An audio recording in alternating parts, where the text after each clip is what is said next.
who live with disability, or children with disabilities, children with special needs.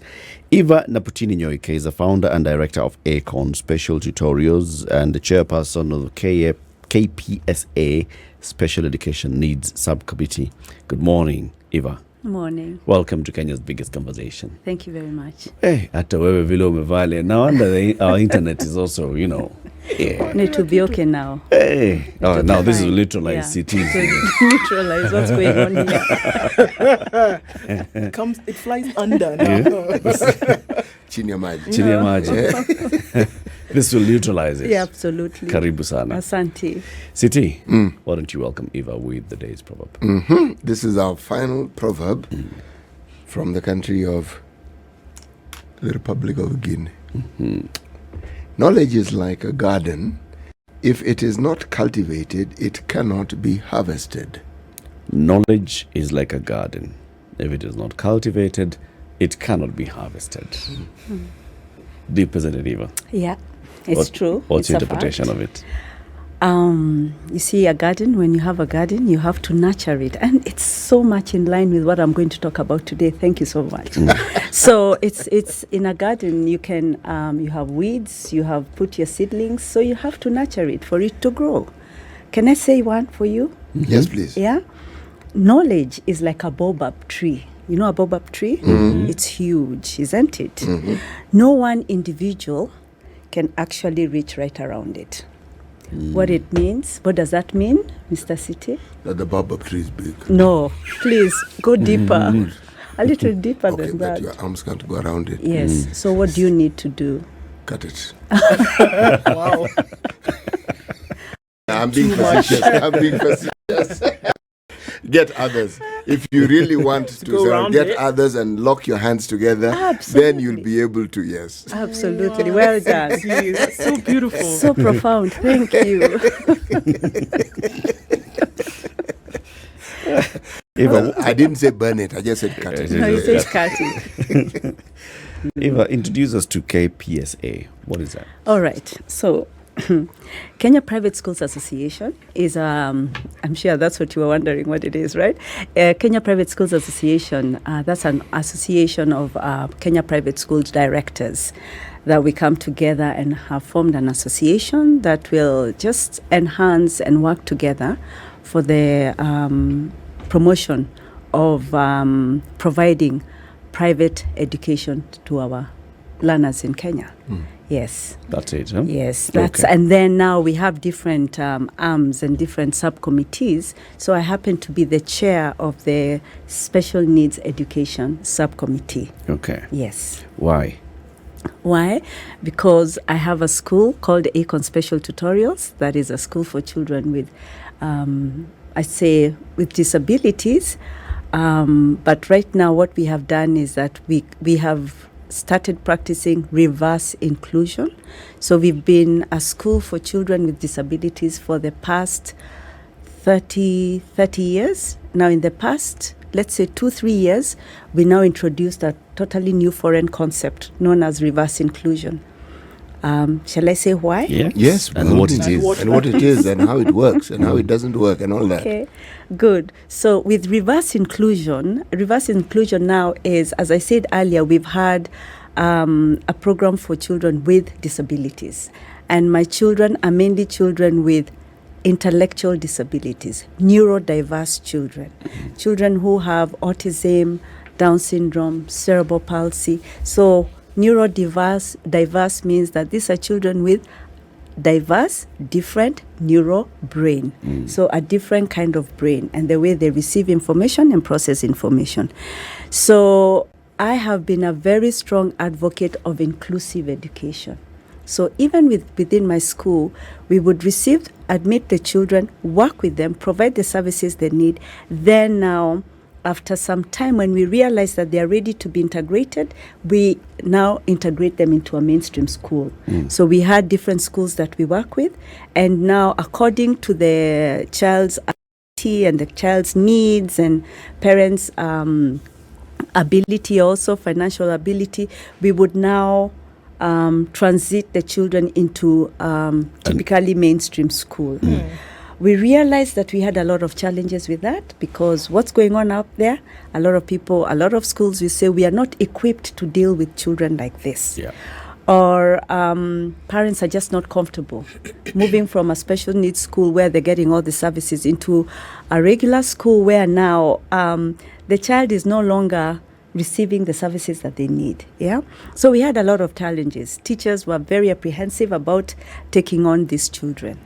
So we decided that as I am advocating for inclusion, I am not practicing it.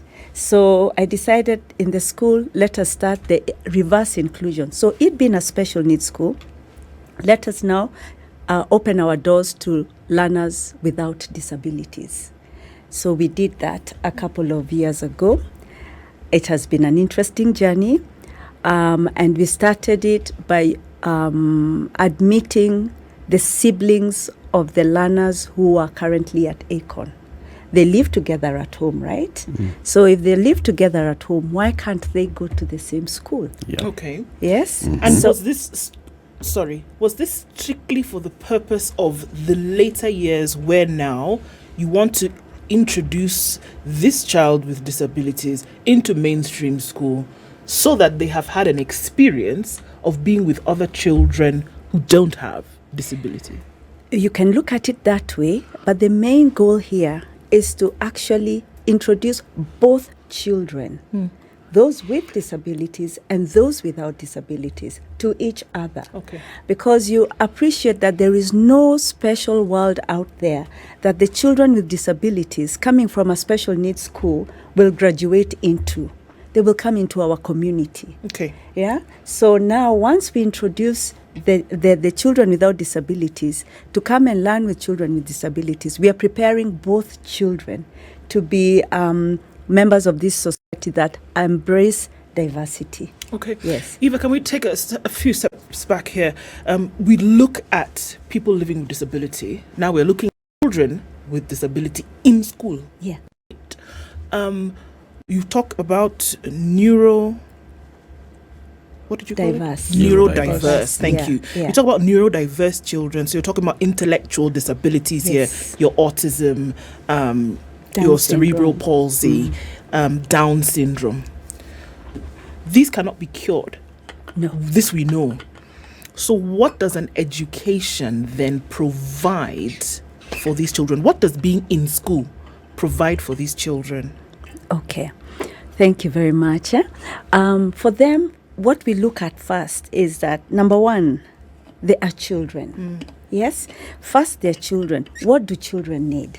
What are their basic rights? Yeah? They need to be in school. They need to be with other children. They need to be given an opportunity, an equal opportunity to learn. Now, for our children who are neurodiverse, first, they're children. Second, they learn in a different way. So what does it mean?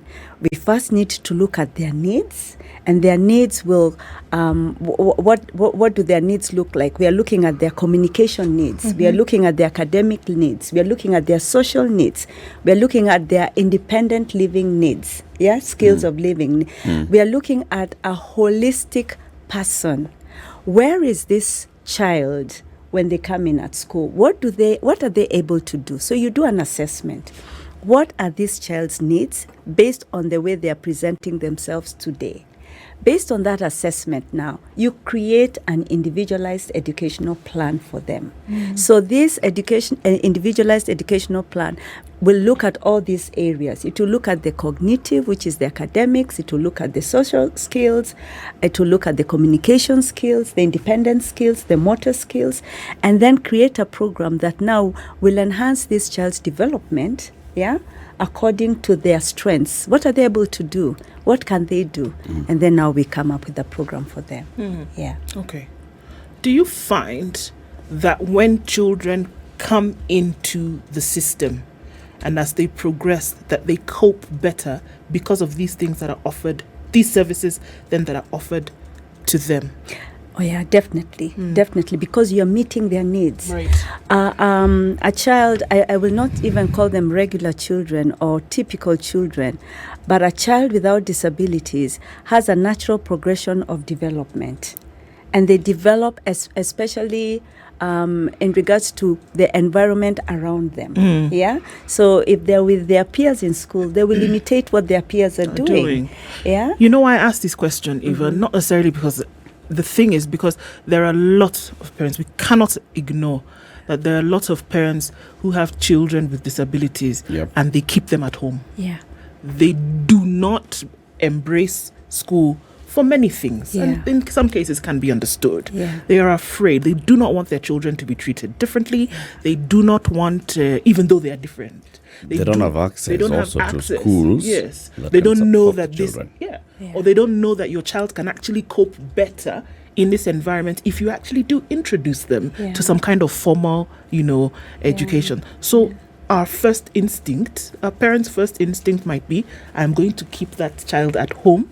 There are those with beliefs that we know, traditional beliefs, that this child has been cursed, bewitched, thank you, So you're going to ring fence that child at home. So that's why we're saying, in this formal system, do we see that children can then start to bloom within that situation? And so is there a case to be made for putting them in? I think what we need to look at is the opportunities, equal opportunities. But let's go back to parents. We need to also think about this. When this parent was expecting their child, they have been told that they're pregnant and they're expecting their child. They are expecting a certain type of child. We all did that. We know that the child who we are carrying right now, we have dreams and we have expectations of this child. Then this child comes out, and this is a child now who comes in and clearly they have a disability. Already the parent is crushed. They have to mourn. We have to go through that process, right? Then that parent has to deal with that reality. Then we are out here. Yes, here we are walking around doing everything with our children without disabilities all over the place. We carry a lot of myths and misconceptions. What you have just mentioned, witchcraft, demons, the mother was drinking, the father did this. And a lot of times it's the mother who is blamed for it. Yes? So you can imagine this parent who already is going through the issue of losing that child that she's been hoping to get. Then she goes out there and meets this group, a whole team of people who are sitting there with their myths and misconceptions about her and her child because her child is different. Parents are traumatized, and we are the ones who traumatize them, because we already make judgment. So if the mother is looking for a school or the father is looking for a school, they're already, when you look at it, there's already an impression that has been made about them. The children are treated differently.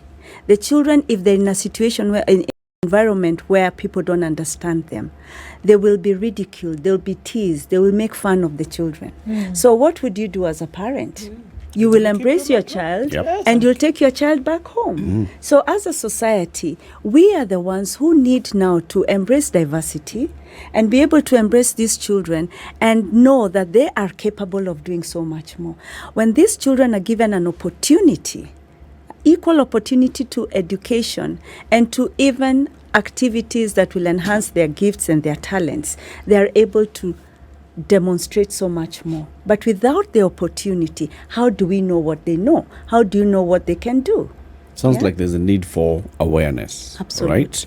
So for the entire society to be aware that this is a possibility, that you can actually have a child with any form of disability, but that there's an opportunity for them to get an education and there's an opportunity for them to thrive.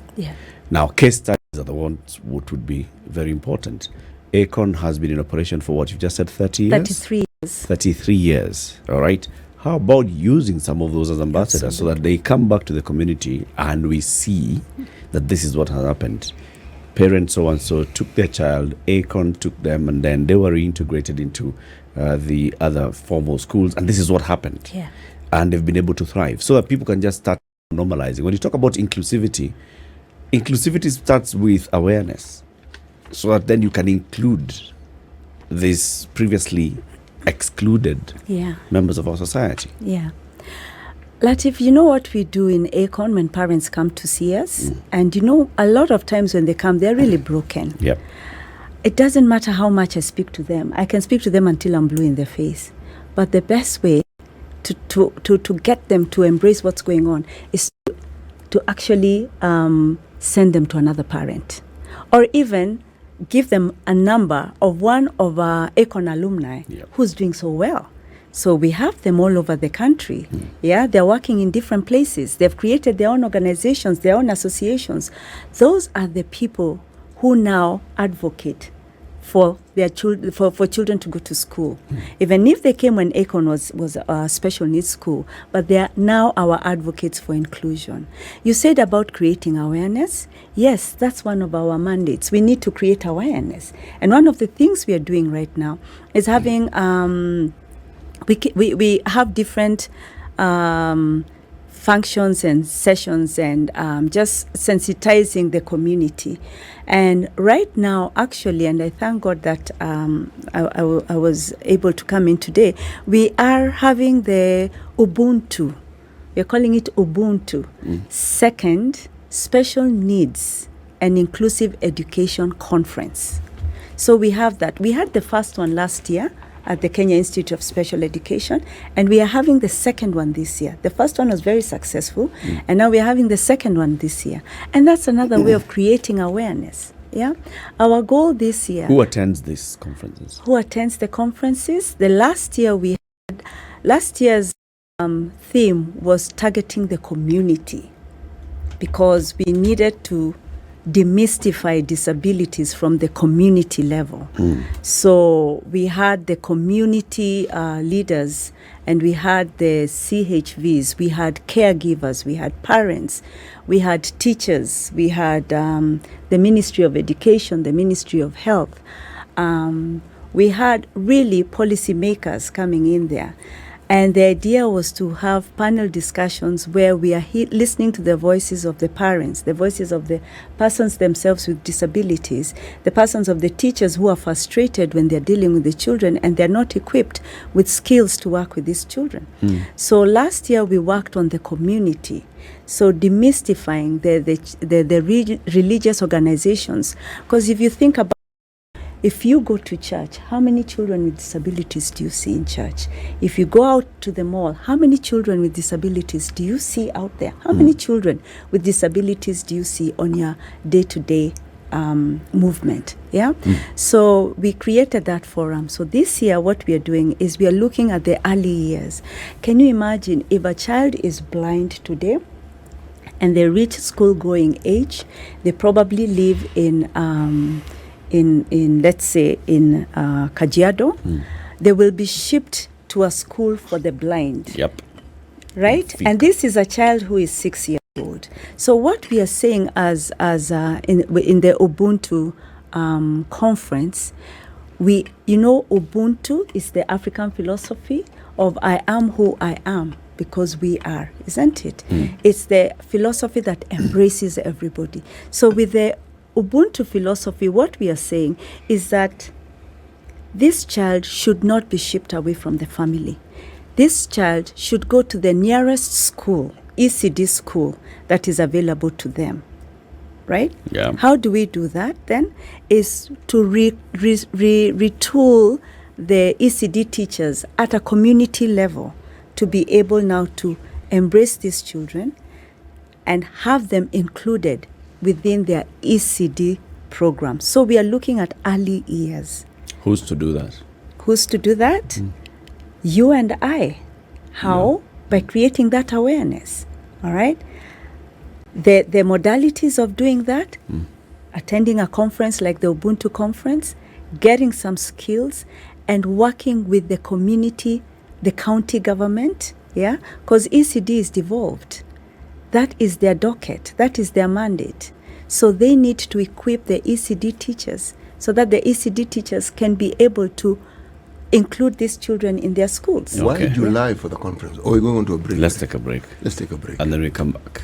29 minutes to 10. Eva Nyoike is the founder and director of ACON Special Tutorials, and she's also the chairperson of the Kenya Private Schools Association Special Education Needs Committee. We are talking about taking care of children with disability and how support them to thrive. Eva, for your school, ACON, I'm sure you have vehicles, right? You sure have, sorry? Vehicles at your school. Yeah. You know what? The vehicles, the school buses, what has happened is that the parents themselves have taken up that responsibility. Very good. So we do have that, but it's organized and managed by the parents. Very good. Yes. See, you were about to ask a question. Yes. Do you remember it? I do remember it. Very good. The question is as follows. When the month of July, we have a conference that we've been told about. Why July? All right. Last year, we held it in November. And that was really when they were having exams. And the people that we felt should be at the conference were engaged with the examination processes. Yeah. We were advised to actually have it in July because July is during, we have the school holiday in July. So it's actually during the school holiday, and we can be able to target the teachers and the private school directors who have a say in inclusive, the inclusive agenda. Okay. Yeah. That's question and number the parents are also available. Very good. Question Yes. number 2. When you started this school 33 years ago, why special needs? 33, that's the previous century. It's in the Moi era. Yes. It's a long time ago, a really long time ago. And just private schools, without it being special needs, were in vogue, and there was money to be made. I go into this difficult, really difficult process of starting a special needs school. I have a special needs school. Okay. It's interesting because as a young girl or a young child, I really loved children. I didn't think I would be asked this question, but I'm going to continue talking about it. So, as a young What child, did you want me to ask you? I can ask that one also. you already asked. It's like the way you After said you'll this cut the tree. Yeah, you already asked. He's still going to cut the tree. So let me just go on. So I really loved children, and during my let me say A levels, I got pregnant, and when I got pregnant, the baby was born, and I was at home. Remember, that was in 1984. You couldn't do that at that point, right? No. I was not married, and I got pregnant, and I got my baby. I was at home with my parents, and then my baby got sick at some point. And when he got sick, we took him to hospital and everything. Cutting the long story short, he was diagnosed with hemophilia. He was hemophilic. And I spent all his life with me. He spent all his life with me because I would breastfeed him, I would stay with him. I was everywhere with the baby. So he got sick, and he got sick on Wednesday. We were admitted in hospital. Thursday, he went into a coma. Friday night, the doctor comes, and I remember him walking, and I could see a smile, and I thought, yeah, he's okay. So he comes in and tells me, your son, we called him Papa. He said, Papa has a very rare condition. It's called hemophilia. And I'm like, what is that? And apparently he had, hemophilia is that you don't have the plasma to stop the blood from clotting. So he bled. He was bleeding. He had a bruise on his side of the tummy, and he also had a big bruise in his neck. And the doctor said that he had bled into his brain, and said that he's in a coma. He's going to be a vegetable. And he told me he's going to be he'll have severe mental retardation. Those were his words at that point. And I was already into education. I knew after my A levels I was going to study. I was actually going to study special education. I'd applied to study special education I went to High Ridge at that point, and I was told I can't do it in High Ridge. So I applied to go to the States. I had admission to go to the States to do special education. And here I am being told that my let him breathe. And I promised God, and I said, if you let him breathe, I promise I'll be the best mother of a child who is severely mentally retarded. And I remember those words. And I prayed and I pleaded. So that the next morning, when they were going to come, they said they were going to switch off his oxygen and whatever, life support, because as he said, he's going to be a vegetable. You're young, you can have another child, and all that rubbish that they tell you at that time. So I listened, and I'm holding my baby like this, and they switched off the machine, and he continued breathing. And it was like, hallelujah. So he was breathing. And there was Papa, and I didn't see any change from when he went into a coma and when he suckled well. He was still, when he's feeding, they always holding something, either your face. My son used to like holding my finger. So as he's breastfeeding, he would hold my finger, and that's his bliss. So he was like, it didn't change. I didn't see any change. He was smiling, he was responding. And that was on Friday. So Saturday we were with him, and Sunday 4:00, I'm holding my baby, he's breastfeeding, and he lets go of my finger. And I look at him and he's gone. He passed on. And I was so mad. I was so angry. Because we promised each other with God.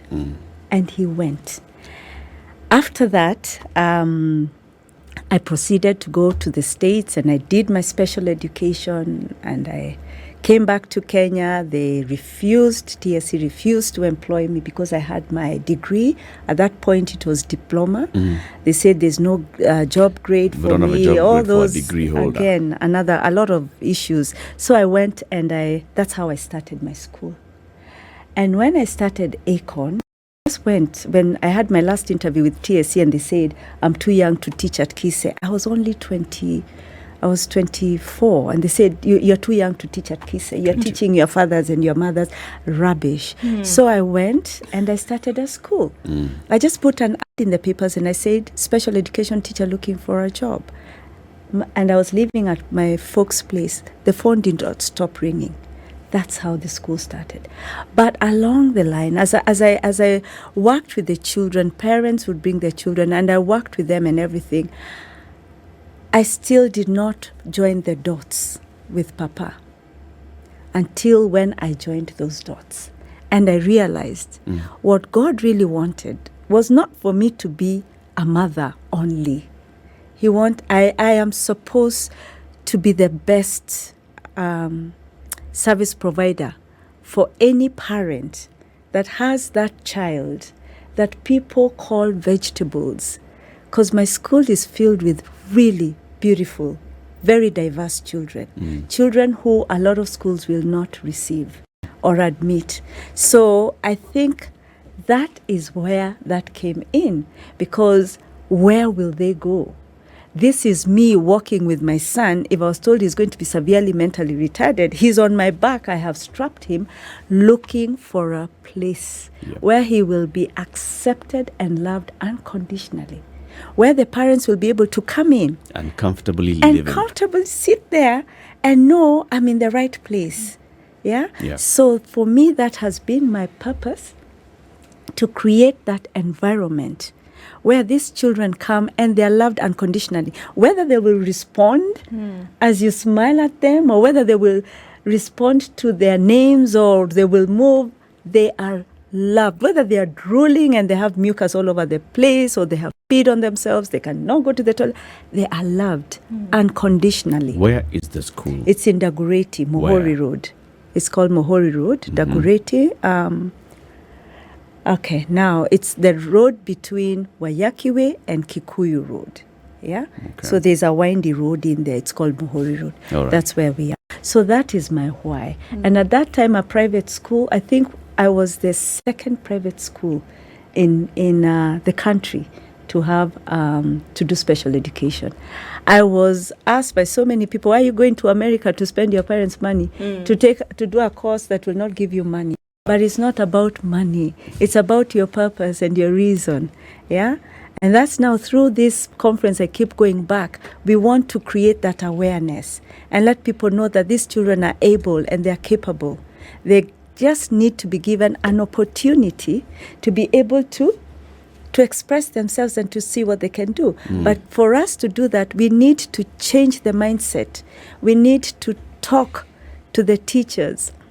We need to show them that it's possible. Sure. Yeah. Even as you say that, the burden of children with disabilities in this country is far greater than those needs that are being met. I don't know if that makes sense. Yeah. And easily to say that government is overwhelmed. And in terms of the know-how of how to handle these situations. So whether you've embraced it or not, you and others working in this space are at a unique position whereby you can hold hands with government. Have you ever considered that? We do. We work very closely with the government. But I just want to raise something here. Our last census, how many are we in this country? What's our population? We are over 50 million now. We are over 50 million. Yes. All right?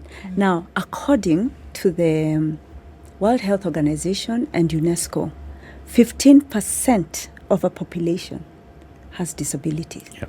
15%. That's huge. Now, what is the 15%, let's say, of 50 million?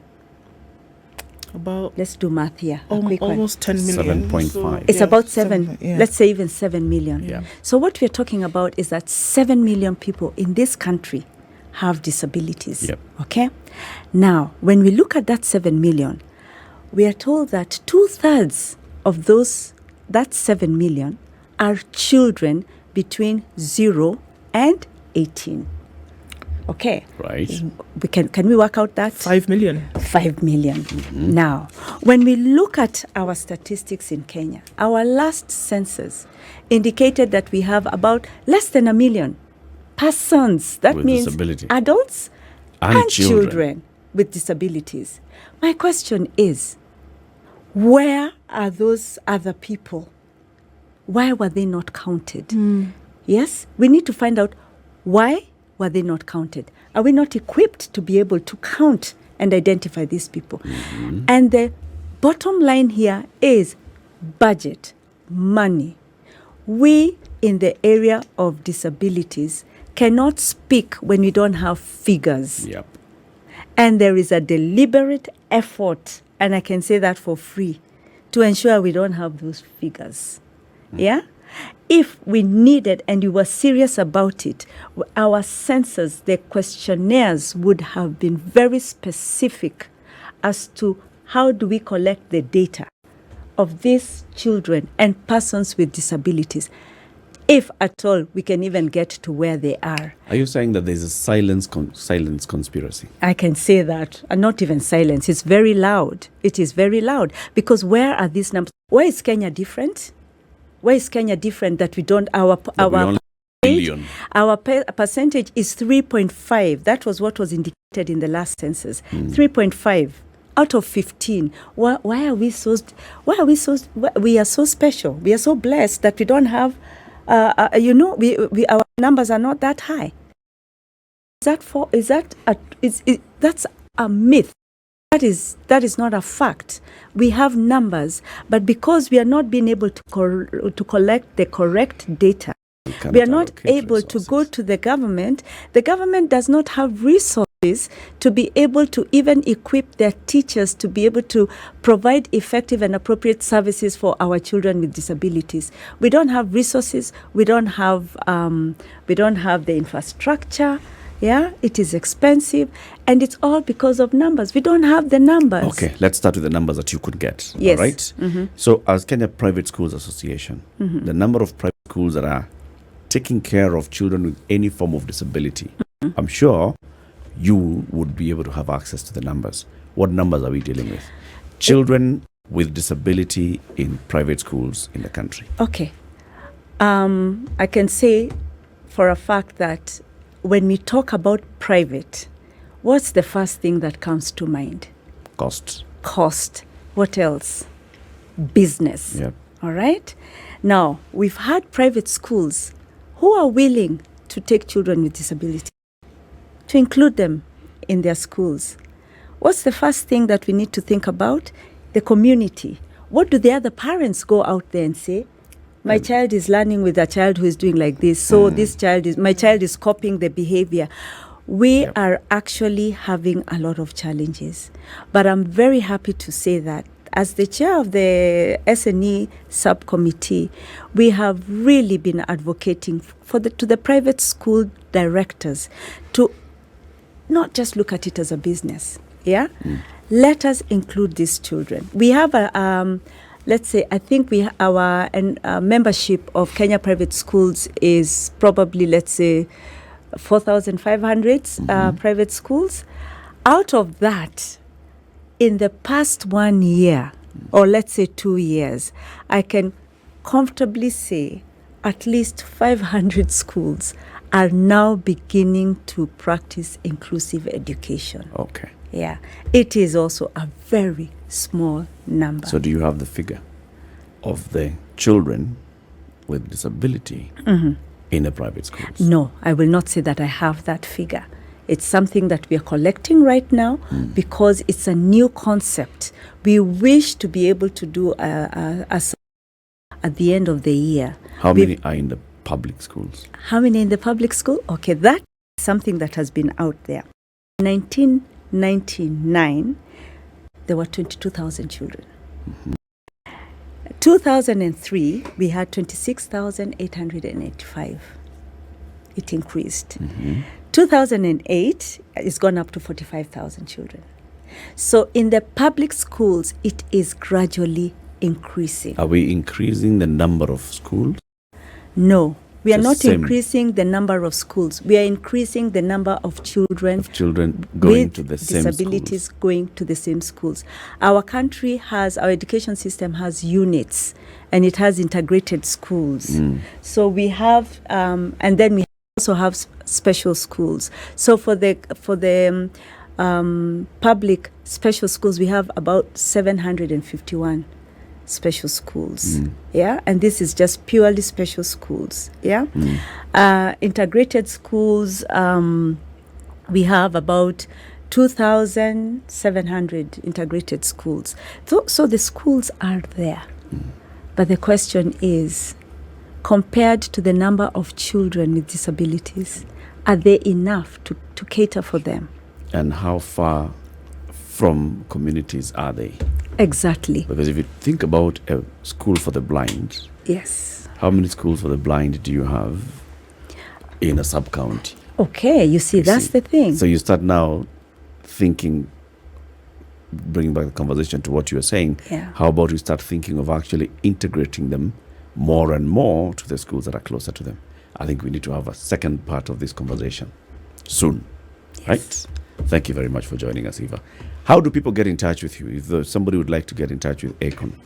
With ACON, I Yeah. think what I would also want to say, can I give my phone Please. number? Yes. Yeah, so they can get in touch with me on 0725 959 137. And they can also register for the second Ubuntu Inclusive Education and Special Needs and Inclusive Education Conference. And I can give them the website to that. It's ASNEN, ASNEN, Africa.org. ASNEN Africa. ASNEN stands for Africa Special Needs Education Network. They are the Sawa. ones who are running Organizing the the conference. conference. Yes. Thank you very much for joining us. And Thank thank you you for very much having for me. tuning in to Kenya's biggest conversation. Eva Nyoike is the founder and director of ACON Special Tutorials, and she's also the chairperson of the Special Schools Association Special Education Needs Subcommittee.